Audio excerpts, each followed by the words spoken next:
you're allowed to live your life any way you want to. So it's about how happy or unhappy you are and what you're willing to tolerate. One of the first things that I had people do in Boundary Boss, my first book that you were referring to, Yeah.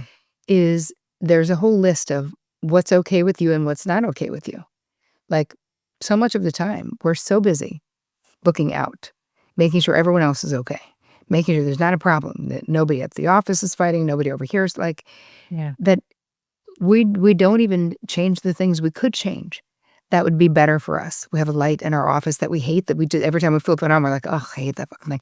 Change it. Change the bulb. Like, so it's from the minutia of life that's annoying to like the really big things. Like, am I okay in my marriage, or am I happy in my marriage?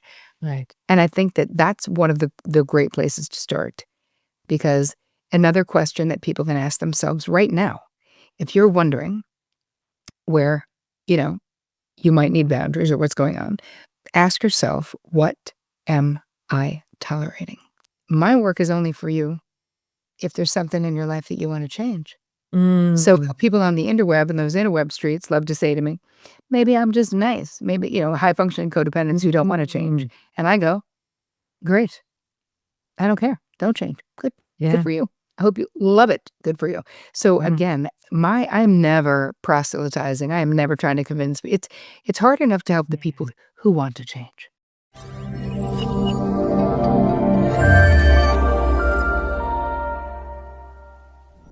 Welcome back to the Dana Grant Show, where we are centered on heart-centered conversations. And I love the truth. I love this woman. Terri Cole wrote the book. On my radar, I got my first awakening with her was finding her merch, The Boundary Boss. And if I wear this hat whenever I would need to feel a little bit more empowered. But she wrote the book Too Much, which I actually paused. I was just telling her on the break. I paused my book as I was writing it in order to read her book, and it changed my life. Welcome, Terri, to the show. I cannot wait to dive in. I adore you. I love your truth. I love everything about you. Well, thanks, Dana. I appreciate it. Yeah, I just got to say that right out of the bat. Some people you just bring on and you're like, I want to know so much. So I think for the people that are listening, and I think that I have men and women, I have kind of a mix, but I think what I wrote down, I said, my first question was, what do men or women, and then I put and men, need to know how they're showing up and being, you really focus on high functioning codependency. And I really identified with that. And I'm like, and I identified it with it ending a 30-year marriage. So it was right, like the perfect storm for me and the perfect information at the right time. What would you say how people can identify with how's that showing up in their life, in their work, in their relationships? Because a lot of times we just don't know. I think that we should just back it up and establish what is high-functioning codependency. Why did I even coin the phrase? Yeah, Because listen, let's back it up. I'm backing up. That's right. Because we had Melody Beatty, Codependent No More, right? This was the seminal text for decades. Yep. And what happened for me is that in my therapy practice, I have these incredibly high-functioning women, right? Super capable. I mean, some men, but mostly women.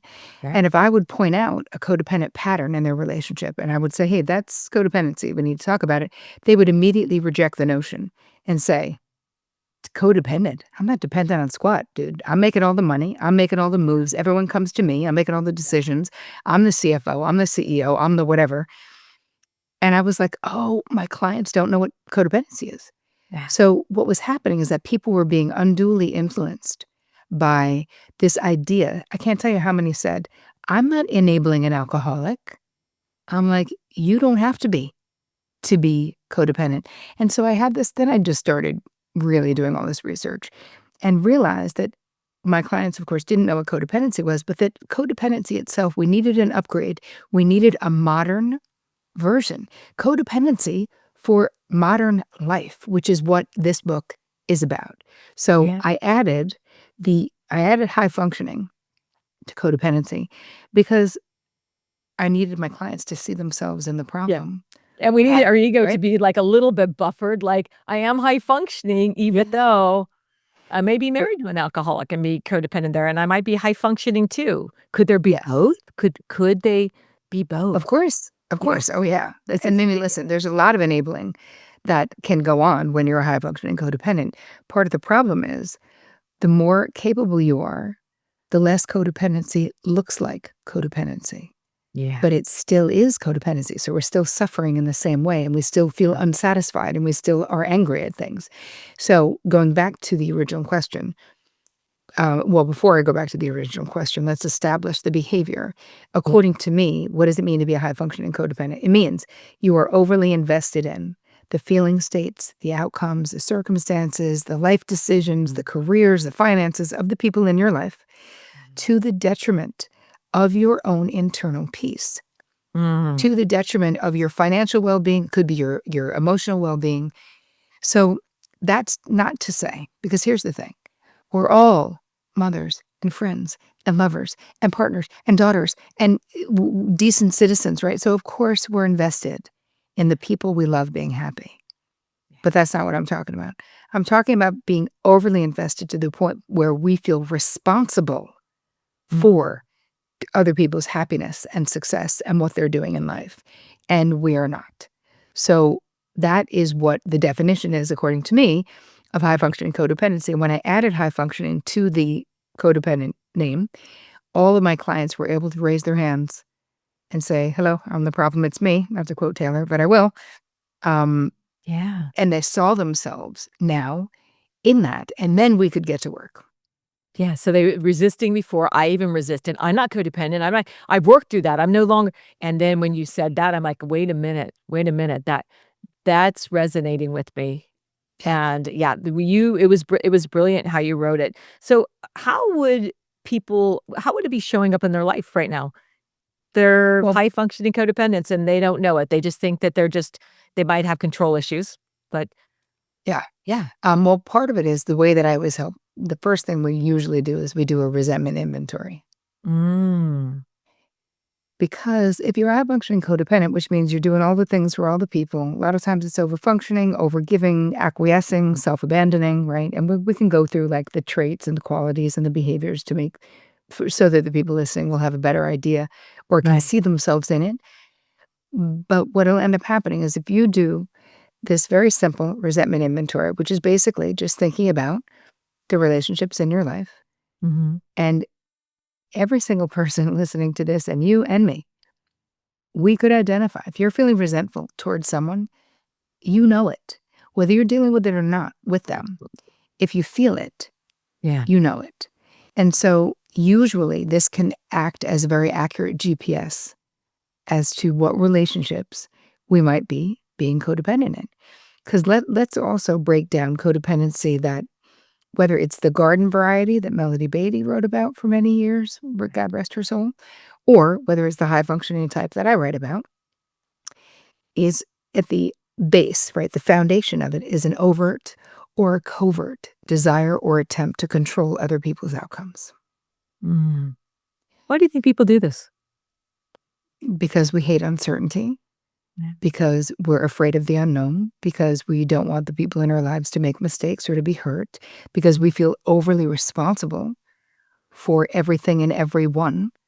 And the problem is that because we're so high functioning, we can do all of these things. Like, when people are like, nobody can multitask. I'm like, I don't know, man. HFC is high functioning codependence, kind of can, because we're doing so much and we can do it for so long. But there comes a point, and I see it especially as women are entering perimenopause and menopause, Mm. where there's this pendulum swing where women in particular go from giving too many Fs about too much, all the things, all the people, what everyone thinks, what everyone wants, everyone getting what they need, all that. And then the pendulums, you're just exhausted. And we hit a wall, and the pendulum swings all the way the fuck over, where you literally have no fucks to give almost about anything. You're like, I don't Yeah. care. There's something that's kind of funny that's happening right now on Instagram. It's a woman. Um, I'm Just Melanie, I think is her name. And she has the thing called the We Don't Care Club. And it's for women in Yeah. perimenopause or menopause, Yeah. about just all the crap that we're just so done over functioning though. And I'm laughing to myself or feeling very identified with it, because I'm like, this is actually high functioning codependents who are ready to get into recovery club.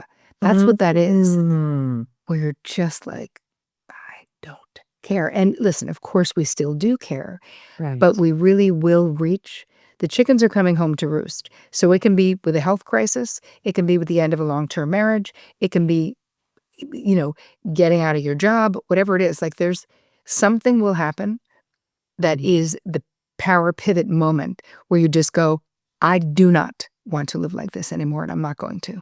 And so what I'm trying to do with this book and what I've been doing with the course that I have that goes with it is trying to help women be proactive so that you don't have to smash face first into the wall.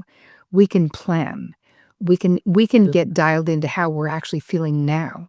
We can make small changes so that we don't have to necessarily blow up our lives, and we may still need to. We may still need to. We might. Yeah. But I like the idea of taking better care of ourselves and having better self-consideration sooner Yeah. so that even if you would have left your marriage anyway, maybe you would have done it differently, right? Even if I would have left the career anyway, maybe I would have done it differently, right? As a lot of times, like I waited until for me, in my early 30s, right? Overfunctioning my face off until I got a cancer diagnosis. Mm. And now that becomes like a wake-up call that I feel like I got my wake-up call 2 decades earlier, or a decade and a half earlier than most people because of having some kind of a health crisis. But trust But me, you the health listened. crisis, But you listened to that. A lot of times people just plow through it. I'm gonna I mean, overcome it. Yeah.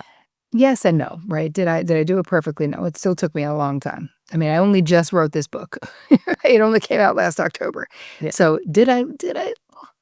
Yes. Yes, I knew I needed to change my life. And then became very committed to other people changing their lives. So back to your longest way around the barn to get back to your question, which was, how do people know? If you do a resentment inventory, that's one way. But then there's other HFC traits. So if you feel responsible for fixing other people's problems, right? If you're an auto advice giver, if you are always ready to jump into damage control mode, if you are kind of exhausted, maybe you're resentful, maybe you're kind of bitter, do you feel underappreciated in your relationships? Are you doing things for people that they can and should be doing for themselves? The men feeling underappreciated in your relationships. Are you overly self-sacrificing, always willing to take one for the team? Are you auto-accommodating, even when you're just out in public? Right? I tell a whole story in the book about being at my hair salon. Yep. And the sink traffic is starting to back up, and I'm laying there with like a mask on my hair. So I feel like an idiot because like nobody's doing anything to me. I'm like, I don't need to be in a sink. Like I'm taking up a sink and now there's 5 people backed up. And I call over the assistant and to be like, I can move, I don't, again, just meddling where I don't belong. It's not my side of the street. And the assistant was like, yeah, we do this every Saturday, Terri. We got it. I think we're good. Yeah. But I had this realization about auto-accommodating that if I was doing that, still, other people are doing that too. Also anticipatory planning, where you're going to be with someone difficult or someone who has an addiction issue or whatever. And so you're literally planning out, how can I avoid there being a conflict or a problem with this person and this explosive person? So I'm going to make sure they don't sit near each other. Like we're literally like treating, like we're the puppeteers. Yeah. We're like managing the crap out of the people in our lives. And throughout all of this, there's overfunctioning, which can also inspire an overfunctioning and underfunctioning dynamic in our relationships, which creates a shit ton of resentment. And then there's self-abandonment. Because if we are, never disappointing other people, right? If we are going above and beyond, doing all the things, then what we aren't doing is taking care of ourselves in the way that we need to be. That, trust me, some of that people pleasing, even though we are highfalutin people pleasers, right? Because people look and they're like, but she's so successful, she has it all together, she's like this. It's a lot like I think about it like Fred Astaire and Ginger Rogers. Right? Like when you think about Ginger Rogers, and we've all heard this meme on Instagram or wherever, that Ginger Rogers did everything that Fred Astaire did. Backwards. But she did it backwards and in heels. Yeah. That's what it's like being a high-functioning codependent. Mm. We make Great it look analogy. so easy, right? We make it look easy. Mhm. But it's not. And the cost is so high to us, our health, but also to our relationships. Yeah. I love the fact that you just said the cost is so high. I know this, because hitting 60, the cost was so high. I thought I'm pretty late in the game to be learning this. And then I kind of thought, well, Louise Hay and I were born on the same day. She was kind of a late to the party in this work too, you know, She was. but my crash and burn was so many years, similar to your career as a lobbyist. All those high functioning things I couldn't even identify that now I identify and I'm thinking, what were you doing? I don't even know those versions of myself. I couldn't possibly show up and negotiate and have that. People used to say, you have so much energy. No, I didn't. I had so much high functioning Yeah, energy fear. and fear. I always say I could never set those records or do that again because I was really trauma driven. It was based out of fear, lack of safety, and when I identified that, I could no longer, chase that. I couldn't even Yep. I couldn't even get angry anymore because anger is what motivated me. I love the fact that you said angry. I was a road rager. I was screaming all the time, and if Yep. I could do one thing, could take one thing back, it would be for my 3 daughters not to hear that kinda Yep. control and yelling. I can Yep. only tell them now, "When you know better, you do better," and I'm doing much better, and I can show up now, and I'm so sorry. I always did the Ho'oponopono prayer with them, "I'm so sorry." And I think for people listening to this, the shame, let's talk about that. The shame that Sure. we carry when we do identify, that we've had messy boundaries or people always want to say, well, I didn't come out of an alcoholic home or I didn't come out of dysfunction. And why is this happening? Mhm. I always say, you don't always have to know why, but maybe you have a different Well take on it. Yeah. well, here's the thing. Let's look at the patriarchy. What do you mean? Yeah. You don't have to come from an alcoholic home. It doesn't matter. We were all raised to be good girls, to Yeah. shut the hell up, Yeah. to be compliant, to Yeah. be helpful, to be nice, to be Yeah. pretty, Yeah. to be just shut up is really what we were all raised to do. So Yeah. it's interesting. I was being interviewed by Danny Morell, and he was saying, all. So you're saying that all, he's saying, all high functioning codependents have father wounds, and I was like, no, man, Mhm. unless you're looking at the patriarchy as the OG bad daddy, then maybe, because that's basically what it Yeah. is, Yeah. where you could have had a pretty functional family and still end up as a high functioning codependent because just societally what was expected of us. Think about what is considered feminine. The more self-sacrificing, the better. Oh my God, you'd love Betty. She would give anyone the shirt off her back. I'm like, keep Yeah. your fucking shirt on, Betty. Like, why are we giving anyone our goddamn shirt? How about no? How about But be no. discerning, right? If it's one of my kids needs my shirt, I'm giving it. Yeah. If it's someone I don't know. Yeah. So, but something like that is celebrated. That Mhm. selflessness. It is socially sanctioned. It is encouraged. Mm. And so part of this process of getting into recovery from being a high functioning codependent, because that's all we can do, there's no curing it per se, is that we can start to be discerning ourselves. Mm. We can take back control, which is basically what I'm teaching people to do, is self-love. Yeah. The relationship you have with yourself sets the bar for every other relationship you're ever going to have in your life.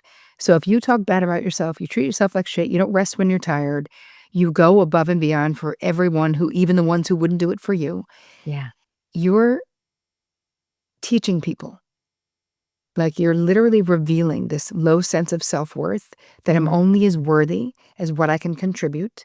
And you will attract mother effers who agree with that low sense of self-worth, Yeah. Oh, which totally. we don't want. I love the fact that you said, "Give my shirt a" it just triggered a story that I've dealt with recently Mhm. where I don't wanna loan my clothes out anymore. I invest in them. I like them here, I dry clean them. My I've never had any body odor. It doesn't even none of that even matters, but Yep. this is my thought process. I just don't wanna do it. I kinda curate them. I like knowing where they are, and I Yep. used to loan them out for people that didn't invest and they wanted to, use my clothes as a closet, and I just said, "No." And I'm gonna Good tell for you, you. it was like I was uncomfortable with that no. So it's a boundary, but this recovery is not easy sometimes because I felt selfish. I felt closer. She said, "Well, obviously your clothes are more important than your friendship." And I'm like, "Oh no, not true." But you know what? I just am not comfortable doing this Yeah. anymore. And I don't have the energy, I don't have the time. I don't want to do this. I used to love making sure everyone felt beautiful and no, not Yep. anymore. I'm But just the like, thing is, because you got too healthy, though, Dana, what happens is we outgrow Yeah. these behaviors where it got you more like it got you approval to do that and it made you Yes. feel good to help people. Very But good. again, we're Yeah. filling a hole, right? Yeah. And the truth is that that overfunctioning could never actually fill the hole that actual self-love is now filling. Right. That makes sense? Oh, So absolutely. you don't need to do it. And when you got honest with yourself, the truth was you don't want to do it. No. You don't like it. You want I never liked it. nope. It fed that hole, but I always would do it and resent it. Do it and Yes. resent it. I don't resent a lot these days, but man, what a journey to get here. And it doesn't mean I Yeah. still don't feel a little uncomfortable, like, oh, it just maybe this once. No, no, Mhm. no. It's a line and then I just said, this is just how I'm gonna show up. But it's amazing. I think people, when we start identifying this, they might realize that they're gonna lose people along the way. And maybe lose long friendships, maybe long Mhm. relationships because it Yeah. no longer fits. Let's talk about that, about the Mhm. price we pay.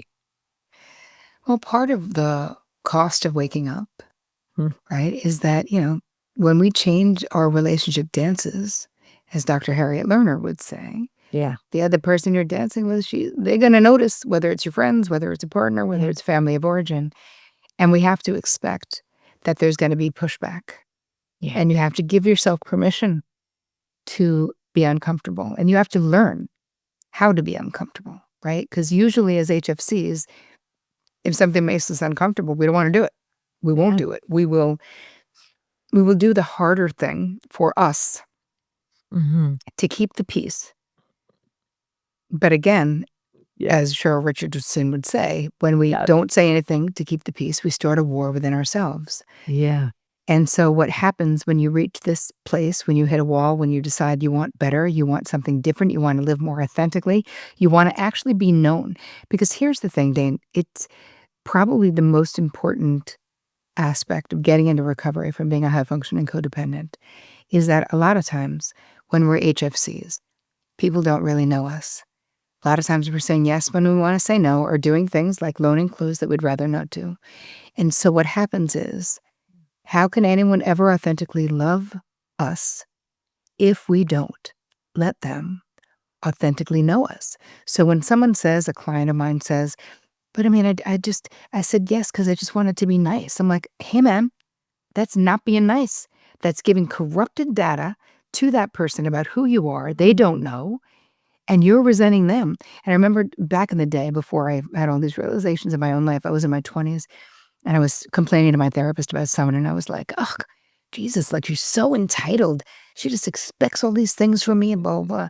And she was like, "Okay, so is Betty actually entitled, or have you just been serving yourself up on a platter? And now she takes you up on it, and now you're pissed off." And I'm like, "Oh, Yeah. crap. It's actually that, where we can't draw the boundaries, and so we resent the other people for not reading our minds and drawing the boundaries for us." So what Mhm. really happens when you stop being a high functioning codependent is that you realize your boundaries are your responsibility, right? What makes up your boundaries, according to me, your preferences, your desires, your limits, and your deal breakers. Mhm. But that's on you to become fluent in the language of boundaries. I can certainly help you do it, but it's on you to do it, right? Yeah. Other people are not responsible I love that you for said, how we feel. yeah, corrupted data. That's so much accountability. No one has got my corrupted debt. It's me that goes through my filter, and it has to go Right. through my whole process and how and what I'm willing to show up with. And being a Libra that's always looking at justice and justice Yep. balance and somewhat will abandon myself because I want peace at all costs. It's a Yeah, it sometimes can be a huge price to pay. And, I think that when you're ready to do this, what does that look like when you're ready to do this? For me, it was hitting the wall, sliding down it, and my whole life unraveled because I created a life that wasn't what I saw at all. It was so to the extreme. I mean, it's coming out in my book, but I mean, everything I saw was from a wounded place and from a trauma place. Mhm. And then when unfortunately, I didn't learn it before I found out about it. And it was like red alarms going off everywhere. How can people perhaps identify before that happens, and what can they do? Well, part of it is you can start small. But you have to prioritize how you feel. So one thing that people can do, which I think is simple, we can start. You don't say yes to another thing in your life, not one other thing, unless you can say, you answer these two questions. Do I have the bandwidth to do this without becoming resentful? Mm. Number two, do I even friggin' want to do it? I Because love as that. HFCs, so much of Two the time, two simple questions that were so profound. I can honestly say I just kind of put them through a few things, and I'm like, "Ooh, ouch. Ooh, ouch." yep, Yeah. I'm negotiating there a lot still because yes. you want to make sure that people feel seen and heard, and I think that that's what people want. They want connection, they wanna be seen, they wanna be heard, and how do we do this with still holding space for that? How do people do that? If they've Well, been a high functioning, like you said, AFC, how can they show up and still hold space and their boundary at the same time? well, you can hold space by deciding you're not going to be an auto advice giver. You're not going to take responsibility for other people's happiness. Mm. If somebody comes to you and they're complaining about something, instead of automatically having a suggestion, you're going to stop doing that because that's taking it on. And not to mention, we do not know what other people should be doing. We just think we do. We really don't. Yeah. You don't. Even if someone's life is a fucking dumpster fire, maybe they need it to get where they're going. Who the fuck are you to say that they don't need it? You don't know. Yeah. Yeah. So instead of giving advice, the first thing we can do is say, Mm. okay, so tell me, what do you think you should do? Mm. I And like then that. just shut up. And yeah, hard for people that give advice and want to make everything okay to ask that question and be and shut up. Being a coach, I've learned to shut up. The sign above my head used to be "Come one, come all." Um, you know, advice open. It just like that little Lucy Mm. thing. I used to visualize that and I thought, "What the fuck am I attracting?" That was the first 3 years.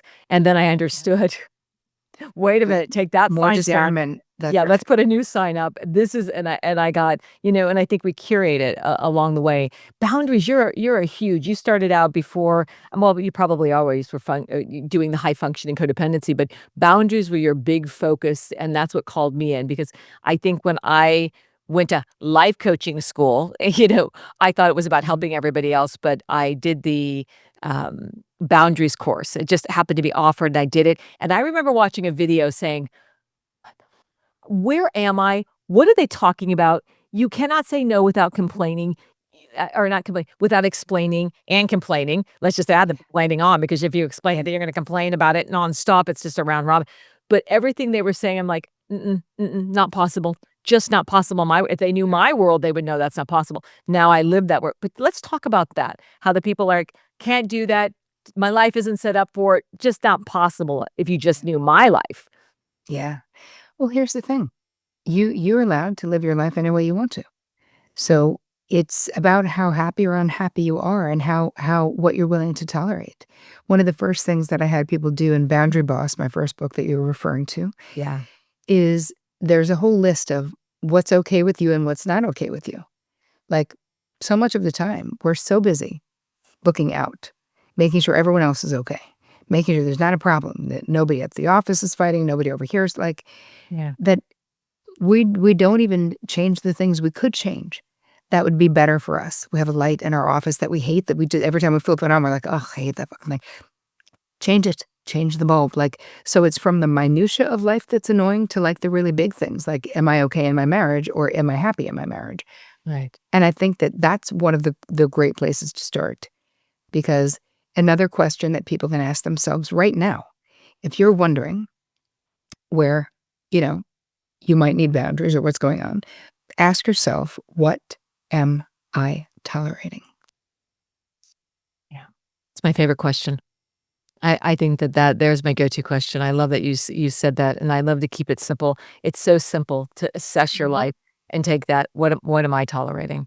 Right. And, a lot of And times like, why? yeah. Do you find that when you first ask that question and people are tolerating a lot, that they actually that they stepped in, I mean, I'm not tolerating anything. My life is so great. And I'm like, "Really?" And I'm watching their life on fire, but they're not tolerating anything.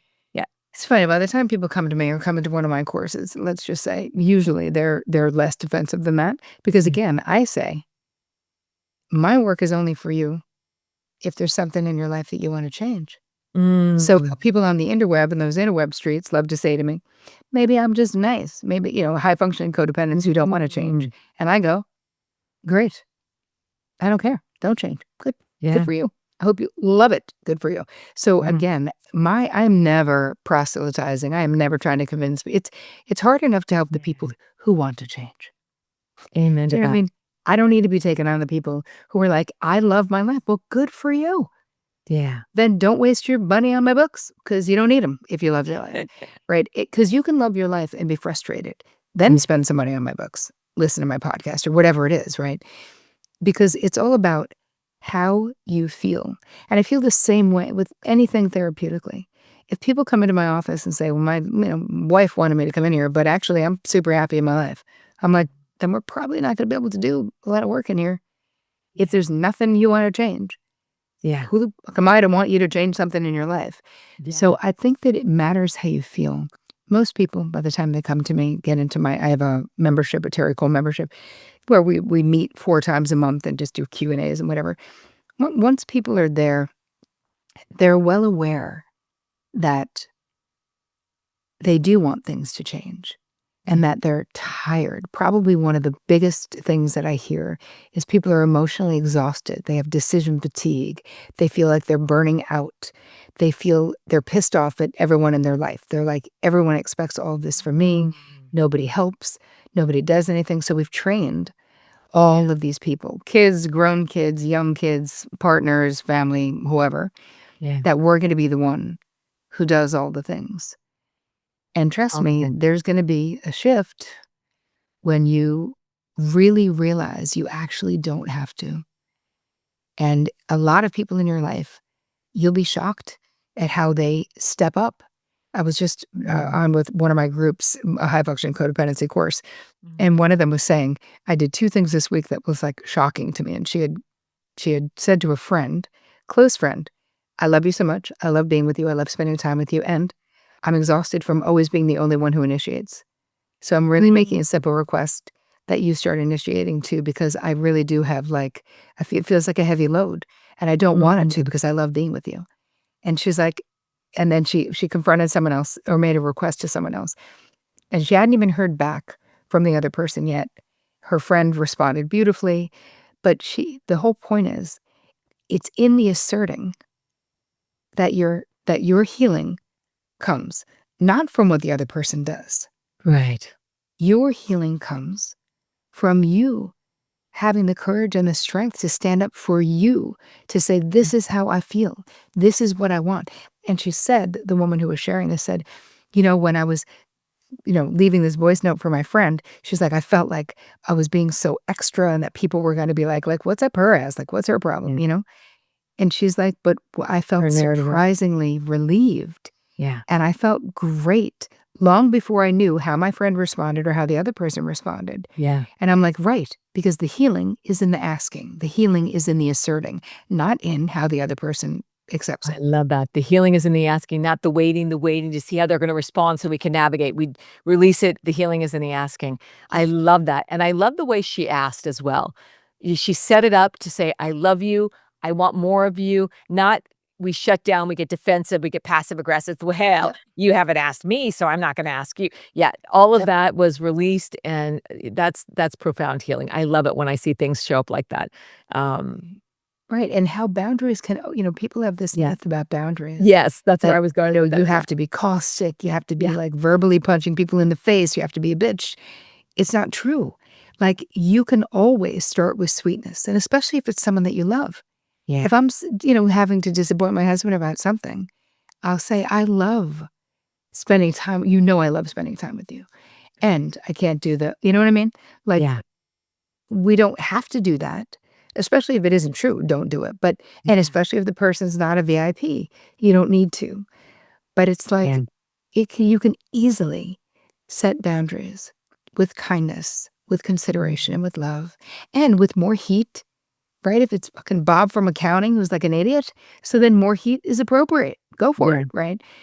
Yeah. But it doesn't mean you're being mean or selfish by doing it. And in fact, healthy boundaries in your relationships, they are the bridges to deeper intimacy. They're not the blocks. That's just a myth. That's just an illusion. Yeah. You said sustainable transformation somewhere along the way. And I thought, yes, it sustains the new foundation. But I will say, transferring from a lobbyist to boundaries where I didn't have boundaries. I didn't even know it. When I was like, "Well, this is a whole new world." It was fire all the time. I was burning houses down. I was like Yep. a flamethrower, it Yep. was like fire all because I just didn't know how to regulate. And it was Yeah. like it was just far, and I'm like, "Oops, didn't mean," and the Libra dragon in me, I'm like, "I'm just a dragon. It's just I didn't mean it." And then I would end up coming in and apologizing and undoing all my boundaries, and then I'd be overgiving. That was the beginning stage. How can people be kinder to themselves as they're going through this process? What advice would you give the people that are listening to this? They're identifying, they're opening the door, they haven't walked through, and they're like, I don't know if I can do all this." What would you say to them? Well, first of all, I promise you, you can, because I've Yeah. walked tens of thousands of people through it, who I'm Good job. still hearing from people from all over the world, from Boundary Boss and from Too Much, that their lives have changed. 2 of my And favorite books, by the way, I'm gonna throw that in there, 2 of my favorite books. Like I said, when I'm feeling like I have a low day, I wear this hat. I take it on my walks when I don't wanna walk. I'm walking the Camino probably because of that book. I'm like, "You know Yep. what? Do it. Do it. You're doing it for you. You'll resent it if you don't." I flipped it. Yes. And I I had that love it. relate yeah, it was brilliant. Thank you, Terry. I'm gonna say thank you. Grateful for you. So, yeah. I appreciate I'm happy that you're amplifying the message because Yeah, other people can do it too, as you know, Dane. And so yeah, part of it is there's nothing special about me or about you or about anyone else who does this other than the things that are uniquely special about all of us, yeah, right? You can make these changes one small change at a time. So don't feel like you have to blow the whole thing up. You really don't. mm, But here's the thing. If you don't listen to that inner knowing and that inner nagging and that sense of feeling unsatisfied or being unhappy in your life, yeah, something's probably going to blow it up, right? I see this with my therapy clients where they're unhappy in their marriage. I'm trying to get them to be proactive, like, so then maybe we should think about, consciously separating. Because I know sometimes you just have to have an affair. Sometimes you just have to blow it up. So there's literally no going back. Now, yeah, I can't stop people from doing that. And maybe you guys listening, you do need to blow it up. I don't know. But all I know is that on the other side of you getting into recovery from being a high functioning codependent or having no boundaries is the life you want. yeah, More expansion, more satisfaction, being actually known. Imagine getting to the yeah, end of your life. I would have women in their 6th or 7th decade of life come into my therapy office, and they'd be like, "Okay, I've done all the things. All the kids went to Ivy Leagues. A lot of my kids have advanced degrees. I have an advanced degree. I'm on these boards. I still work out. My husband and I have money. We travel. Hello? Is this all there is?" yeah, And I'd be like, yeah, because you built your life checking boxes that someone else constructed, took one for the team. You spent an entire life where nobody fucking knew you. yeah, So, yeah, the existential loneliness and crisis that comes with the realization that saying yes when you want to say no is not nice. yeah. It is leading people down a wrong path, not knowing who you are. And And it's the your patriarchy, I mean, responsibility. yeah, looking at the feminine, the masculine, the patriarchy, everything we're dealing with, and wouldn't you say that women, I mean, I think it's such a blessing I get to work with women that are young and, into their 80s, but this information wasn't available. Even menopause wasn't available at 46 when I went through it, which was almost 2 decades ago. So all of that, you look at this and there's so much available. This is so I mean, it's such an exciting time because Yep. we're talking about this. They get to listen to this on a podcast, can kind of condensed, and go read your book. They can get on audio. I'm a big book Yep. person, but, and there's so much that was not available, you know, when I went through menopause, I just hit a wall and slid down it and thought and went to my male doctor and he said, "Yeah, suck it up, buttercup. This is just the Yep. way it is." And I believed that. Even being married to someone in medicine, I never Of course. asked different yeah. Well, we're conditioned, Yeah. to tolerate And to and comply, comply because and I feel comply. like people can really confuse being compatible in a relationship with actually just being compliant. I'm like, just because you never fight, hey man, that doesn't actually mean you're compatible. It might mean you're endlessly self-abandoning to appease and please and walk on eggshells for the other person. Yeah. I love that pendulum so that's swinging all the way over. You may not fight, but it doesn't mean, and I hear that too. And then the people that are really fighting and it's on fire all the time, I'm like, and and you can be addicted to that too. That's where Sure. you're getting your energy. That's where I got mine. It's like, Trauma oh, bonded. trauma bonding. Yeah, yeah, that's a whole new. We should do like a phase two because trauma bonding, and I know you're an expert at that too. Let's just touch because we brought it out there. It's important that people can identify that I believe that all this is intertwined. It's all connected.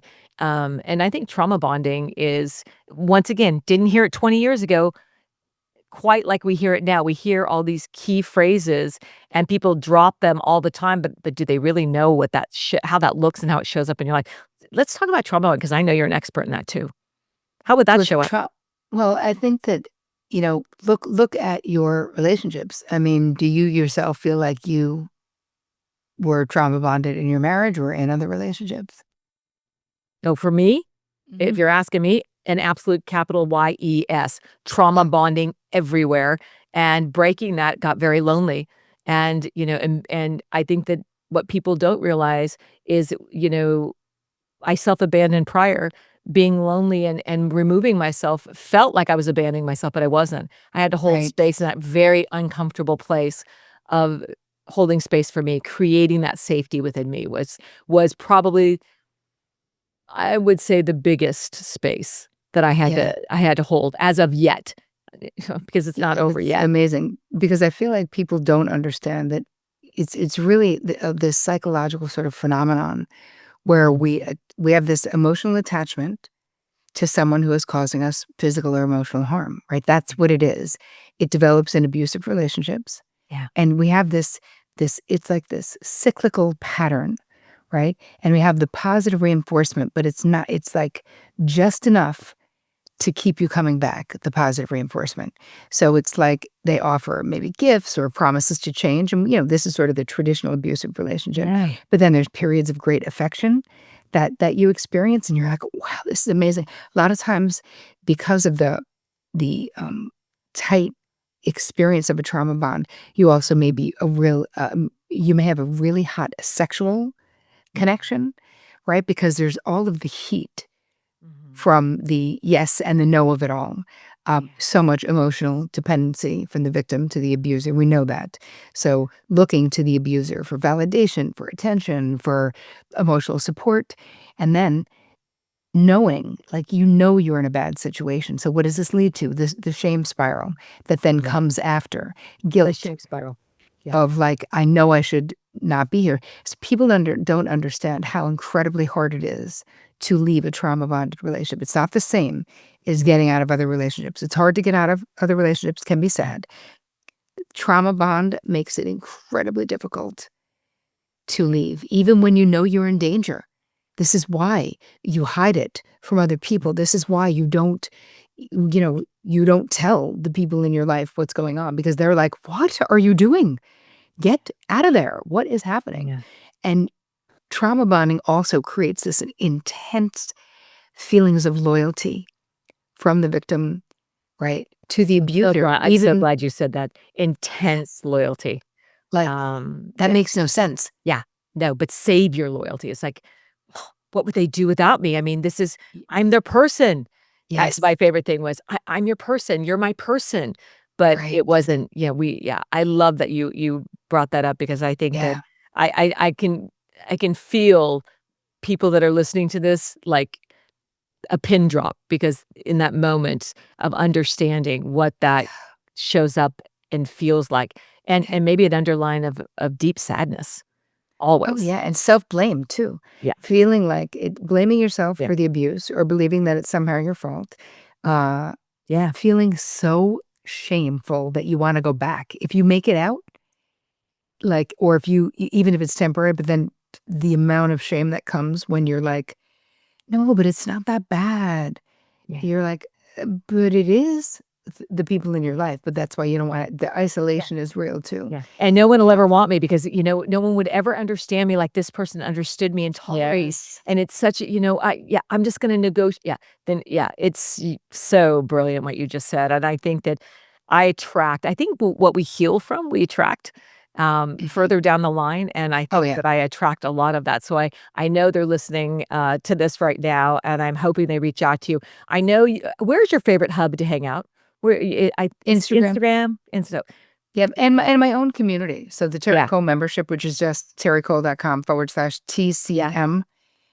I do actually hang out there because I'm live once a week Yeah, in I that love that, group. and your Q&As, I've been part of that, and yeah, I've Yeah, jumped in and out, and I love that, and yeah, it's so valuable, and it's so reinforcing, and I think, I don't think we're meant to do this alone.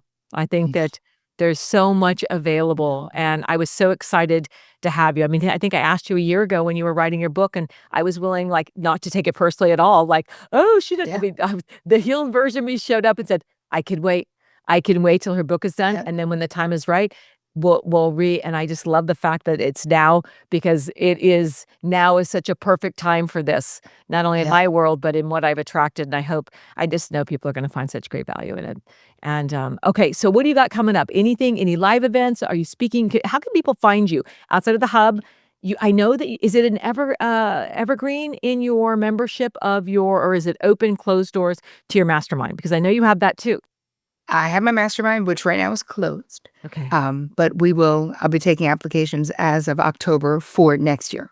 Okay. So it's very small, 10 people. It's a really intimate deep dive with me. So it's a business, it's for entrepreneurs, and it's Mm, psychological too. So it's both. It's yeah. both because I don't know how to do one or the other. But people can join the membership community, which we do meet weekly. I also have a gift. So for people who are listening and they want more information about HFC and feel identified with that, because we talked about a lot of things, just Mm. I created a toolkit, an HFC toolkit for people. Just go to terricole.com. Wait, hold on. Let me make sure I'm giving you the right. Yeah. I did Oh, write yeah. that down and, but Yeah. because you have so much great stuff and you have a quiz. They go to your site as well. There's a great quiz. Yeah, Yes. it's a plethora of information. I mean, there's something they're gonna walk away with and Yes. yeah. So for the toolkit, go to terricole.com/HFC for high functioning Okay. codependent.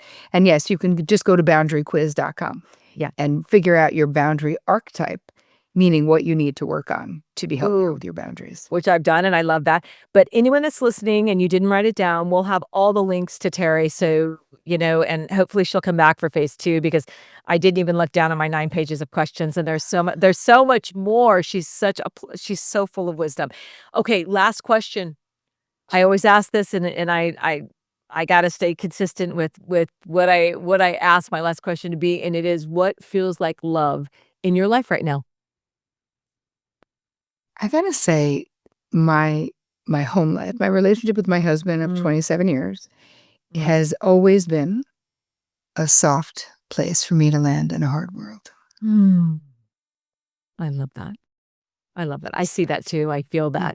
It's you can feel that when you get a little glimpse. I mean, social media gives us a little sliver and a glimpse into life. So if mhm. you're really looking, you can feel I can feel that. I love that. So, Terry, thank you for showing up today. Thank you for giving so much of your heart and your energy and wisdom and information. I can't say enough about the books, about your work. It's just an honor to have you here today, and thank you. I'm grateful. Thank you so much for having me. Congratulations on your book. Oh yeah, soon to come. Yeah, I would no trauma dumping. I could have trauma dumped had I not read your book. I could have trauma dumped, but I didn't. I pulled Good back. for you. Yeah, I know. That was a close call. That was a I close love it. call. I I love it. rerouted. All right, everyone, thank you for joining us today, and until next time.